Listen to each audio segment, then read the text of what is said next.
ওরে বাবা, এটা কি?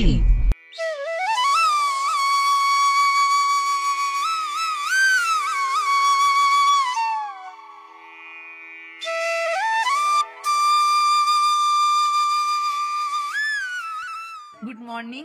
আজ 12ই অক্টোবর, নবমী আর দশমীর সন্ধিক্ষণ। আমাদের সবারই মন খারাপ, পুজোটা হয়েই গেল।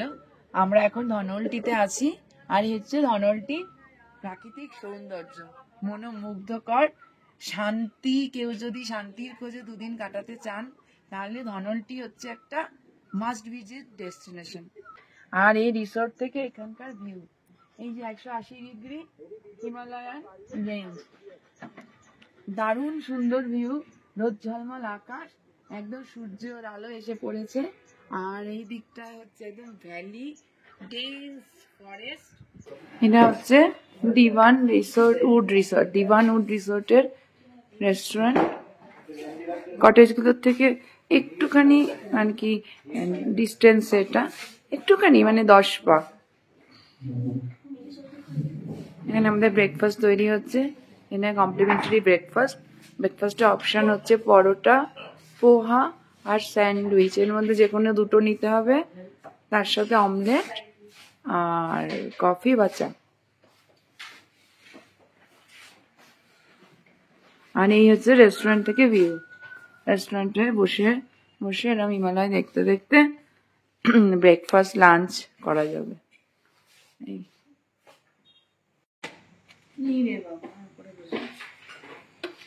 ব্রেকফাস্টে আমরা নিয়েছি আলুর পরোটা, ডিমের অমলেট, আর এদিকে রয়েছে স্যান্ডউইচ। আর আমরা চা কফির মধ্যে কফি অর্ডার করেছি। বউ, তুমি কি খাচ্ছ তাহলে, চা না কফি? কফি। তুমি? কফি খাই। সারা তো চা কফি খায় না।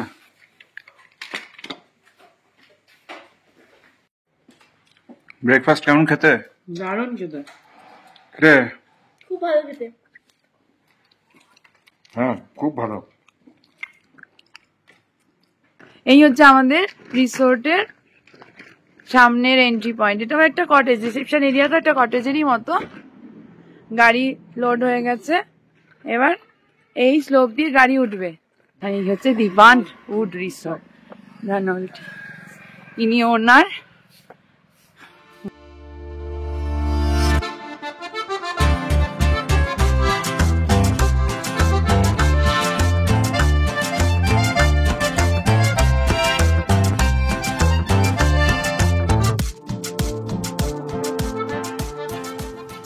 আমরা এখন ধনলটি ছেড়ে বেরিয়ে যাচ্ছি। দারুণ ওয়েদার, একদম ঝকঝকে রৌদ্রোজ্জ্বল। সকালবেলা থেকেই কালকে এসে থেকেই দেখতে পাচ্ছি হিমালয়ান রেঞ্জ। আর এই আজকে সকালবেলার ভিউ, যা রিসোর্ট থেকেও দেখিয়েছি।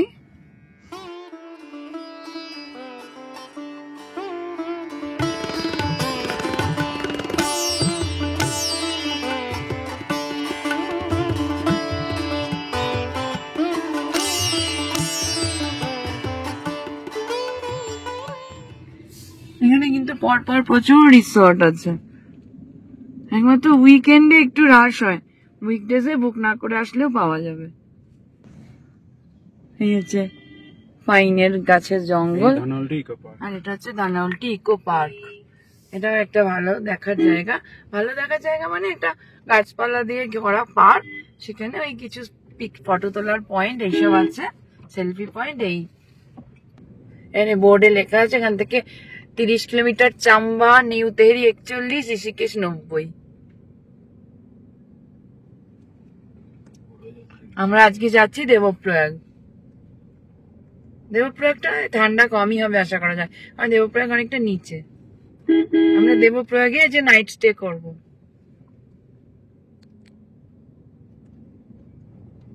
আমরা এখন আটকে আছি ধনলটি থেকে চাম্বা যাওয়ার রাস্তায়, মানে বিভীষিকাময় একটা পরিস্থিতি। আজকে এখানে পুজো, কোনো উৎসব, কোনো মানে মা সুরকন্ডা দেবীর মন্দিরে যাওয়ার জন্য গাড়ি, একবারে গাড়ির পর গাড়ি। আর দশেরার যেহেতু অনুষ্ঠান, পরপর উল্টো দিক থেকে বড় বড় গাড়ি আসছে, সরু একটুখানি রাস্তা। আমরা এখনো আটকে রয়েছি এই কনজেশনে। মা সুরকান্দা দেবীর দর্শনের জন্য সবাই এসছে। আজকে দশেরার দিন, এখানে বড় করে দশেরা উৎসব পালিত হয়, তো তার জন্য সবাই এসছে এবং রাস্তার দুধারে পার্কিং করেছে। দুধারে না, এখানে একধারে, আমার কোনো কোনো জায়গায় দুধারে বাইক, এদিক থেকে গাড়ি ওদিক থেকে গাড়ি, মানে পুরো স্টাক হয়ে আছে। আর সামনে হিমালয় দেখতে পাচ্ছি, দেখে তো এমনিতে গতকাল আসার সময় খুব উৎসাহিত হচ্ছিলাম, আজকে আর সেইটা দেখেও আর মনে কোনো আনন্দ হচ্ছে না। এতক্ষণ আমরা 1 ঘন্টার উপর আটকে আছি এই পাহাড়ি রাস্তায়। এই আমার জ্যাম একটু ছাড়লো, এখন জানি না এটা কতক্ষণ যাবে। এটা এমনি লিখেছি, আর জ্যাম নেই। সামনে আমাদের ডান দিকে এই যে হিমালয়ের দিগন্ত বিস্তৃত, এই যে একদম সামনে, একদম ঝকঝক করছে। আমরা এখন ধনৌল্টি মা সুরকান্তা দেবীর মন্দির এগুলো সমস্ত কিছু পেরিয়ে এসে কানাতালের দিকে যাচ্ছি। কানাতালও একটা টুরিস্ট স্পট, কালকেই আগের এপিসোডে দেখিয়েছি। আমরা সেদিক দিয়ে আবার ব্যাক করবো, আবার চাম্বায় যাব, এবং চাম্বাতেও আশা করি বেশ জ্যামই হবে, কারণ সেদিনকেও খুব জ্যাম ছিল। কানাতাল যাওয়ার পথে এই হিমালয়ের ভিউ,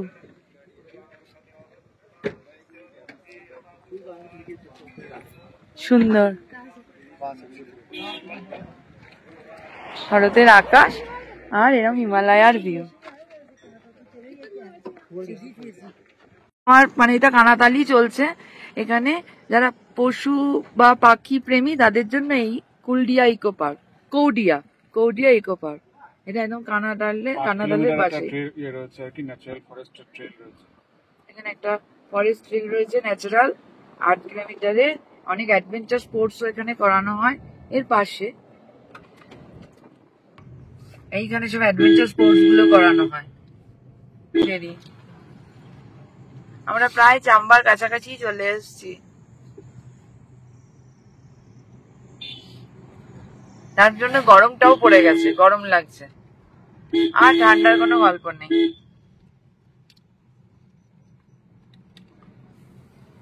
সামনে সোজা গেলে হচ্ছে তেহরি ঝিল, 17 কিলোমিটার গেলে তেহরি ঝিল।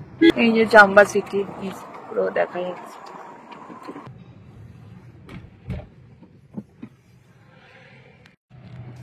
আমরা আবার একটা অন্য ন্যাশনাল হাইওয়ে ধরলাম, ন্যাশনাল হাইওয়ে 34। এটা হচ্ছে চাম্বা ওল্ড তেহরি রোড। এই রাস্তাটা ধরেই তেহরি আর দেবপ্রয়াগ, তেহরি হয়ে দেবপ্রয়াগ গেছে। আমাদেরকে তো এখানকার লোকাল লোকের এই রাস্তাই ধরতে বললো।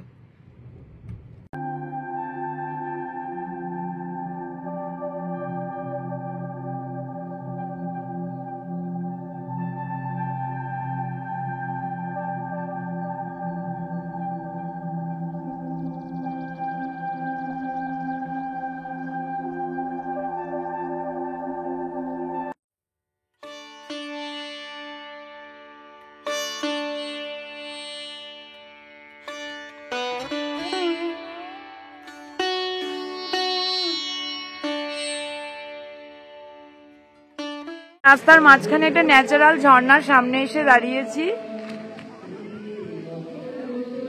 সেই ন্যাচারাল ঝর্ণার ওখানে প্রচুর লোক স্নান করছে, হাইওয়ের একদম সামনে। একজন কোনো সিঙ্গার গান করছে, কি ভালো লাগছে। এই আমাদের গাড়ি দাঁড়িয়ে আছে, আর এই হচ্ছে চারপাশ।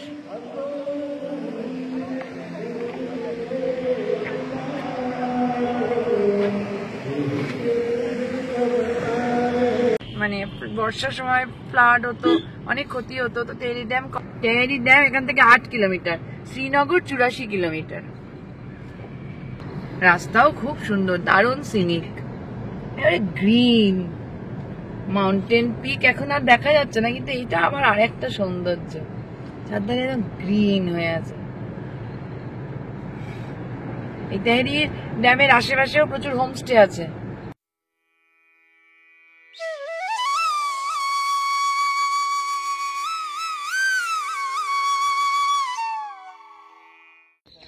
এই হচ্ছে তেহেরি ড্যাম, কি দারুণ।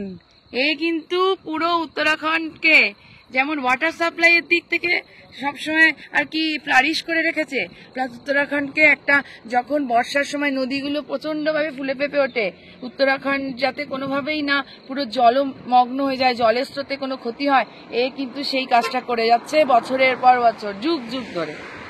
আর এই তেহেরি ড্যাম যদি মানে ভগবানের না করুক, কথিত আছে যদি এই তেহেরি ড্যাম কখনো বাস্ট করে তাহলে দিল্লি অব্দি টোটাল এরিয়া ওয়াশ ক্যাবে হয়ে যাবে। এটা এখানকার লোকেরা বলে যে তেহেরি ড্যাম যদি কখনো বাস্ট করে, কখনো যদি এটা ড্যামেজ হয়, তাহলে দিল্লি অব্দি এই জল চলে যাবে। বোঝাই যাচ্ছে এটা কি ইন্টেন্সিটি। কিন্তু এখন কি শান্ত, চুপচাপ, একদম নিস্তব্ধ, আর একদম গ্রিন। আশেপাশের এই পাহাড়ের পুরো শেড এসে পড়েছে গ্রিন গাছগুলোর, মানে দারুণ সুন্দর, দারুণ সুন্দর।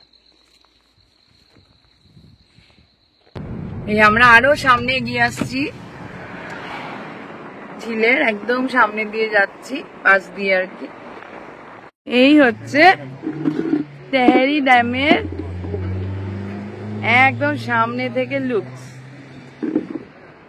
একটা ছোট্ট চায়ের দোকান, কিন্তু সাজানো গোছানো, বসার জায়গা আছে, ছাতা করা, সেখানে এসে চা খাচ্ছি, প্লাস এটার ভিউও নিচ্ছি। আর এই যে এখানে বোটিং এর জায়গা, মাঝে মাঝে আমার গাছও হয়ে আছে। বড় ওই মাছগুলো এত দূর থেকে তো বড়, মানে সামনে কত বড়।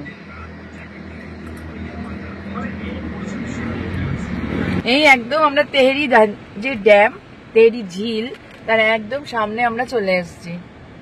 এইখানে বিভিন্ন ওয়াটার অ্যাক্টিভিটি, স্পোর্টস এইগুলো আছে, পার্কিংও আছে সামনে, ওয়াটার স্পোর্টস আছে, ইকো হাট আছে, ভিউ পয়েন্ট, বোটিং পয়েন্ট সব এখানে আছে। এটা পার্কিং লট। এখন আমরা তেহেরি ড্যামে এসেছি। তেহেরি ঝিল যেটা আর কি, ড্যামটা তো পরে রয়েছে, এটা ঝিল। এখানে অনেক অ্যাডভেঞ্চারাস অ্যাক্টিভিটি যেরকম বোটিং সবই রয়েছে, প্যারাগ্লাইডিং, এগুলো সবই রয়েছে এখানে। এটা একটা ফ্লোটিং ব্রিজ মতো রয়েছে, ফ্লোটিং জেটি, এটা ফ্লোট করে রয়েছে পুরোটাই। এখানে মোটর বোট রয়েছে, স্পিড বোট রয়েছে, জেট স্কাই রয়েছে, jet attack, bumper ride, banana ride, water surfing আর প্যারাসেলিং, এই সবগুলো রয়েছে। এখানে রেড চার্ট দেওয়া রয়েছে, এই রেড চার্ট হিসেবে রয়েছে। আর একটা রয়েছে তেহেরি শিকারা বোট, এটা ট্যুরিজম ডিপার্টমেন্ট থেকেই এটা করে। প্যারাসেলিং হয় এখানে। Tehri adventure water sports, motor boat, jet ski, jet attack, bumper ride, banana ride, parasailing, speed boat. আর সব থেকে বড় কথা, এখানে টিকিট কেটে নিয়ে তারপরে যেতে গেলে ফ্লোটিং জেটি রয়েছে, সেখানে যেতে গেলে লাইফ জ্যাকেটটাকে পরে যেতেই হবে। তেহেরি ঝিলের এখানটা এগুলো বসার জায়গা রয়েছে, বসে বসে লেক উপভোগ করার জন্য। এদিকেও আরো কিছু রয়েছে, কিন্তু সেটা পুরো জলের নিচে। এখন তেহেরি লেকে এতটাই জল বেড়ে গেছে যে এগুলো পুরো জলের নিচে, এটা পুরো জলের ইয়েতে, এটা জলের নিচে পুরো, এখন এতটা জল বেড়ে রয়েছে। এখানে কিন্তু এত হাইটে প্রচন্ড গরম, মানে ধনলটি যেমন ঠান্ডা, এখানে টেকা যাচ্ছে না, লেকে এখনো হাওয়াই নেই, এত গরম এখানে। আজকে 12ই অক্টোবর, ঠান্ডা নেই কিন্তু, একদম ঠান্ডা নেই। আমরা 5-6 কিলোমিটার চলে এসেছি, এখনো চলছে। উপরে উঠছি আমরা, দেবপ্রয়াগের দিকে যাচ্ছি, এখনো চলছে সেই তেহেরি ড্যামের এরিয়া। বিশাল বড় ড্যাম। এই জায়গাটা কিন্তু নো ড্রোন জোন, এখানে ড্রোন ওড়ানো যায় না, লেখা আছে কিছুটা পরে পরেই সাইনবোর্ডে লেখা আছে। আর বেশ একটা ডেন্স ফরেস্ট টাইপের জায়গা, বুঝতে পারছি না কোনো ফরেস্ট আছে কিনা। এই একটা ভিউ পয়েন্ট,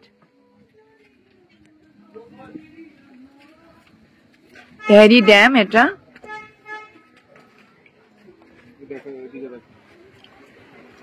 মা, এই একটা ভিউ পয়েন্ট। ড্যাম কাহাं पे है? ये वाला এই THDC ইন্ডিয়া লিমিটেড যেটা লেখা, এটাই হচ্ছে তেহরি ড্যাম। এখানে এই যে লক গেট দেখা যাচ্ছে, এই যে লক গেট। একটু ভুল রাস্তায় চলে এসেছিলাম, মানে সোজা না গিয়ে ডান দিকে বেঁকে যাওয়া হয়েছিল। তারপর এখন ন্যাশনাল হাইওয়ে 707 ধরা হচ্ছে।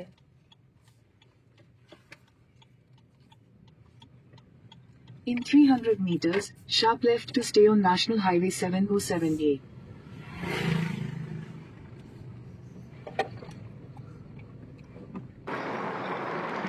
দেবপ্রয়াগে যাওয়ার রাস্তা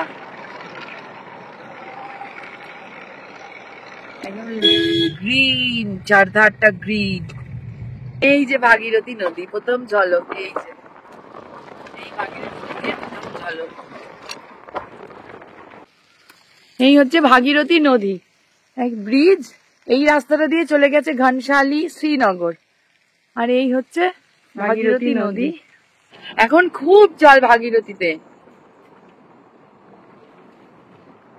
আমি এই জিরো ব্রিজের উপরে গিয়ে ফটো তুলতে গেছি, দেখছি এত জল যে ব্রিজের উপরেও জল।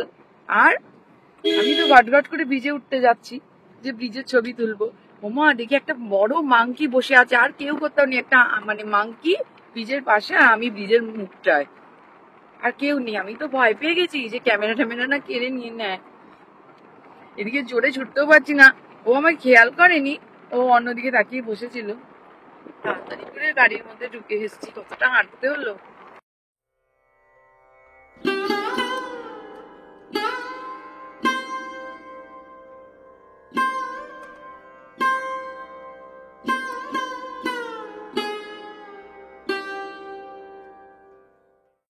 এই ভাগীরথী নদীর এই জায়গাটা খুব চওড়া হয়ে গেছে, কি সুন্দর লাগছে, জলে একবারে পরিপূর্ণ।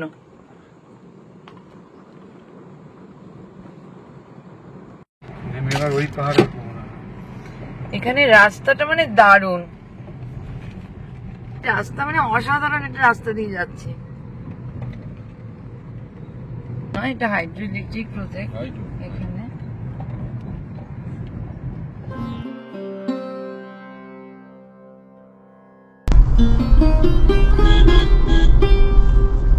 ওরে বাবা, এটা কি কি গেল? হরিণ।